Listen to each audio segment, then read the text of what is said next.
भगवान कृष्ण ने ये बातें भगवद गीता में कलियुग के बारे में लिखी थी। इस श्लोक के मुताबिक अकाल और अत्यधिक करों के कारण परेशान लोग घर छोड़कर सड़कों और पहाड़ों पर रहने को मजबूर हो जाएंगे।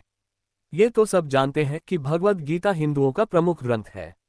गौरतलब है कि आज से लगभग 5000 वर्ष पूर्व भगवान कृष्ण ने ये ज्ञान अपने प्रिय सखा अर्जुन को दिया था। साथ ही गीता में कर्म, अर्थ और जीवन जीने का अद्भुत ज्ञान है। वही गीता में भगवान कृष्ण हमें बहुत सी सीखें भी देते हैं और साथ ही हमें हमारी कमियां भी बताते हैं। दरअसल गीता को द्वापर युग के अंत में भगवान कृष्ण ने ही सुनाया था, पर तब उन्होंने कलियुग के लिए भी कुछ बातें कही थी और उनकी ये अद्भुत बातें आज 100% सच भी हो रही हैं। तो यहाँ जानिए आखिर ऐसी कौन सी दुर्लभ बातें हैं जो देवेश्वर कृष्ण ने बताई थी। श्लोक 1। ततश्चानुदिन धर्म सत्यम शौचम क्षमा दया कालेन बलिना राजन नंक्षित्यायुर्बलम स्मृत।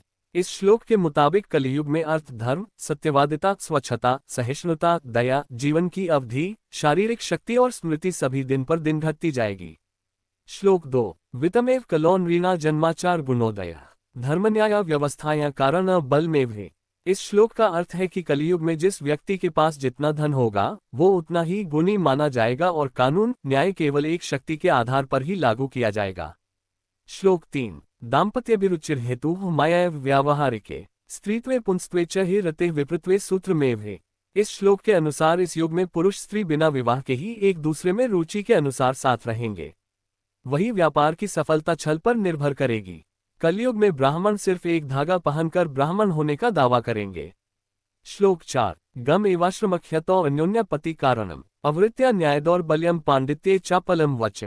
इसके अनुसार जो मनुष्य घूस देने या धन खर्च करने में असमर्थ होगा उसे अदालतों से सही न्याय नहीं मिल सकेगा।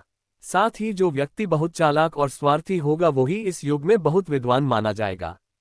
श्लोक 5। क्षुत्रेभ्यः व्याधिभिश्च संतप्स्यन्ते च चिंतया त्रिंशद्विंशति वर्षाणि परमायुः कलोन नृणाम। इसका अर्थ यह है कि इस युग में लोग भूख, प्यास और कई तरह की चिंताओं से दुखी रहेंगे। कई तरह की बीमारियां उन्हें हर समय घेरे रहेगी। साथ ही कलियुग में मनुष्य की उम्र केवल 20 या 30 वर्ष की ही होगी। श्लोक 6। दूरे वार्ययन तीर्थ लावण्यम केशधारणम उदरम हर्ता स्वार्थ सत्यत्वे धार्ष्ट्यमेव है। इस श्लोक के अनुसार लोग दूर के नदी और तालाबों को तो तीर्थ मानेंगे लेकिन अपने पास रह रहे माता पिता की निंदा करेंगे। इसके अलावा सिर पर बड़े बड़े बाल रखना ही सुंदरता मानी जाएगी और केवल पेट भरना ही लोगों का लक्ष्य होगा। श्लोक 7। अनावृष्ट्या विनिंक्ष्यन्ति दुर्भिक्षकर पीड़िता शीतवातात प्रावृद्ध हिमैरन्योन्यता प्रजा। इसके अनुसार कलयुग में कभी बारिश नहीं होगी जिससे सूखा पड़ जाएगा। साथ ही कभी कड़ाके की सर्दी पड़ेगी तो कभी भीषण गर्मी हो जाएगी, तो कभी आंधी आएगी तो कभी बाढ़ आ जाएगी। इन परिस्थितियों से लोग परेशान होंगे और नष्ट होते जाएंगे। श्लोक 8। अनाद्यतैव साधुत्वे साधुत्वे दम्भैव तु स्वीकार एव 14 स्नान में प्रसाधनम। इस युग में जिस व्यक्ति के पास धन नहीं होगा वो अधर्मी, अपवित्र और बेकार माना जाएगा। वही इस युग में विवाह दो लोगों के बीच बस एक समझौता होगा और लोग बस स्नान करके समझेंगे कि वो अंतरात्मा से शुद्ध हो गए हैं। श्लोक 9। दाक्ष्यम कुटुंबभरण यशोर्थे धर्म सेवनम एवं प्रजाभिर्दुष्टाभिः आकीर्णे क्षितिमंडले। इस श्लोक के अनुसार धर्म कर्म के काम केवल लोगों के सामने अच्छा दिखने और दिखावे के लिए ही किए जाएंगे। पृथ्वी भ्रष्ट लोगों से भर जाएगी और लोग सत्ता हासिल करने के लिए एक दूसरे को मारेंगे।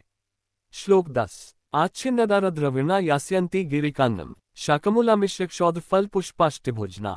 इस श्लोक के मुताबिक अकाल और अत्यधिक करों के कारण परेशान लोग घर छोड़कर सड़कों और पहाड़ों पर रहने को मजबूर हो जाएंगे। साथ ही पत्ते, जड़, मांस, जंगली शहद, फूल और बीज तक खाने को मजबूर हो जाएंगे।